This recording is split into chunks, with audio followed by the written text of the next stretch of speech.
Yap les copains, j'espère que vous allez bien et aujourd'hui on se retrouve pour une nouvelle vidéo pour parler sport bien sûr mais surtout vélo, oui parce qu'hier avait lieu la remise des vélos d'or 2022 et sans surprise aucune, c'est Remco Evenepoel qui a raflé la mise succédant ainsi au Slovène Tadej Pogačar, le Belge vainqueur du Tour d'Espagne, de la Doyenne et du championnat du monde sur route devient officiellement le meilleur coureur de l'année 2022. Pas de surprise non plus chez les femmes puisque Annick van Vleuten, la néerlandaise, a raflé également le prix, vainqueur du Tour d'Italie, du Tour de France, de la Doyenne, du championnat du monde sur route. Pauline Ferrand-Prévot, première française de ce classement, termine 3e. PFP qui rafle également le vélo d'or français au nez et à la barbe de Christophe Laporte, vainqueur d'une étape sur le Tour de France. C'était en juillet dernier. Pauline Ferrand-Prévot, forte de ses 4 titres mondiaux, acquis en gravel et également en VTT, format short track, format olympique et format marathon. Pauline Ferrand-Prévot que l'on retrouvera dès demain samedi pour le premier de ces 6 cyclocross prévus au mois de décembre. Pauline Ferrand-Prévot qui fera son retour sur un super prestige demain samedi, qui enchaînera sur la Coupe du Monde d'Anvers dimanche et qui fera bien évidemment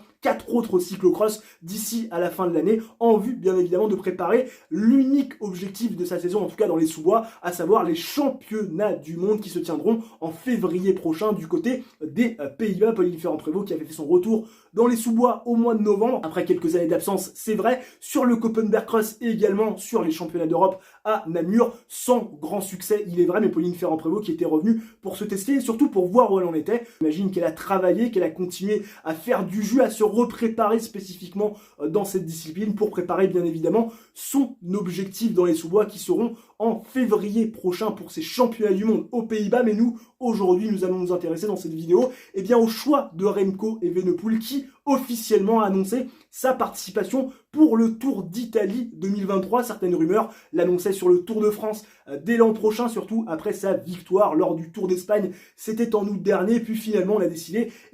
de garder le plan de marche initial du côté de l'équipe de Patrick Lefebvre, puisque Remco Evenepoel participera donc au Giro d'Italia, reportant ainsi ses débuts sur la grande boucle à dans 2 ans, c'est-à-dire en 2024. Là, on l'attend à la bagarre, bien évidemment, avec les Vingegaard et autres Tadej Pogačar, et pourquoi pas un petit Français, histoire que la fête soit belle. Mais dans cette vidéo, nous allons nous intéresser à ce choix de l'équipe de Patrick Lefebvre, celui de privilégier le Giro plutôt que le Tour de France pour son champion du monde, puisque je le rappelle, Remco Evenepoel portera l'an prochain, et ce pour toute l'année entière, le maillot arc-en-ciel de champion du monde, celui qu'il a conquis en septembre dernier en Australie. Remco Evenepoel sur le Giro, c'est une bonne chose selon moi, et ce pour 2 raisons. La première, c'est par rapport au parcours, puisque quand on analyse le parcours du Tour d'Italie et le parcours du Tour de France, il y a quand même quelques petites différences qui peuvent expliquer le choix de l'équipe de Patrick Lefebvre de faire courir Remco Evenepoel plutôt sur le Giro plutôt que sur le Tour de France, parce que quand on analyse les choses,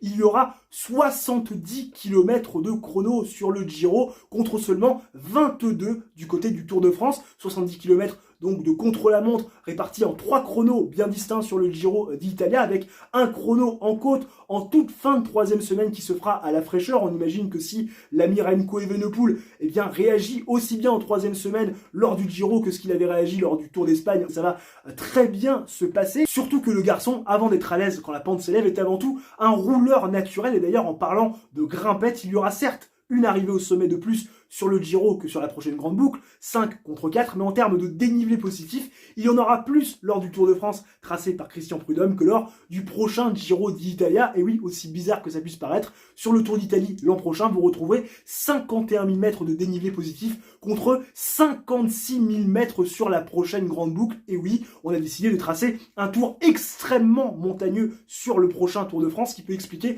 en partie forcément qu'on ait décidé du côté de Patrick Lefebvre de privilégier le Giro d'Italia plutôt que le Tour de France cette année pour Remco Evenepoel. Mais ce n'est pas la seule raison, on peut aussi parler des adversaires potentiels. Et oui, parce que sur un Giro, c'est toujours beaucoup plus ouvert, c'est toujours beaucoup plus jouable que sur un Tour de France où vous avez des grosses armadas qui mettent en lice leur véritable cannibale. L'image de l'équipe UAE avec à sa tête Tadej Pogačar, double vainqueur du Tour de France, et bien sûr l'équipe Jumbo-Visma avec comme leader unique le Danois Jonas Vingegaard, dernier vainqueur en date de la grande boucle. Donc vous imaginez bien que pour Remco Evenepoel, sur un Tour de France extrêmement montagneux qui comporte 56 000 mètres de dénivelé positif avec seulement 22 km de chrono, ça serait extrêmement compliqué, voire même impossible, on va pas se le cacher, pour le Belge d'aller chercher Pogačar et Vingegaard, qui sont tous deux forcément des garçons beaucoup plus à l'aise qu'Evenepoel quand la pente s'élève, donc forcément du côté de l'encadrement de Patrick Lefebvre, et je trouve que c'est plutôt intelligent. On a décidé de privilégier le Giro au Tour de France, on décide de privilégier pourquoi pas un palmarès plus fourni, à une expérience plutôt douloureuse sur le Tour de France, en espérant qu'une année supplémentaire permette à Remco Evenepoel